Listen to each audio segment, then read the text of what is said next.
నర్సంపేట పట్టణం దివంగత మాజీ ఎమ్మెల్యే పెద్ది సుదర్శన్ రెడ్డి నర్సంపేట మున్సిపల్ ఎన్నికల ప్రచారంలో భాగంగా 26వ వార్డులో చేసిన ప్రసంగం వీడియో ప్రస్తుతం వైరల్ గా మారింది. నాటి ప్రచారంలో దొంతి మాధవరెడ్డికి రాజకీయ గుర్తింపు ఇచ్చింది తామేనని గుర్తు చేశారు. నియోజకవర్గంలో గూండాయిజం, రౌడీయిజం పెరిగితే శాంతి భద్రతలు, పేదల సంక్షేమం, అభివృద్ధి దెబ్బతింటాయని ఆయన తీవ్ర స్థాయిలో హెచ్చరించారు.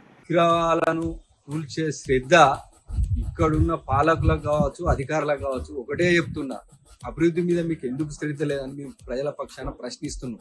మీరు అభివృద్ధి చేస్తే ఆకాంక్షిస్తాం, అభినందిస్తాం.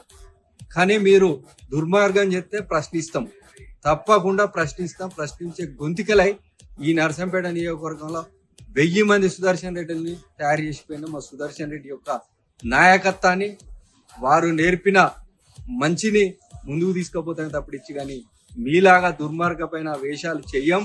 రేపు అధికారంలోకి వచ్చేది మేమే. అధికారంలోకి వచ్చిన తర్వాత మేము ఈ ప్రజలకు అభివృద్ధి చేస్తాం తప్పించి కానీ అరాచకం చేయం మేమని ఈ సందర్భంగా మీకు తెలియజేస్తున్నాం. మరిన్ని అప్డేట్స్ కోసం మా ఛానల్ని సబ్స్క్రైబ్ చేయండి.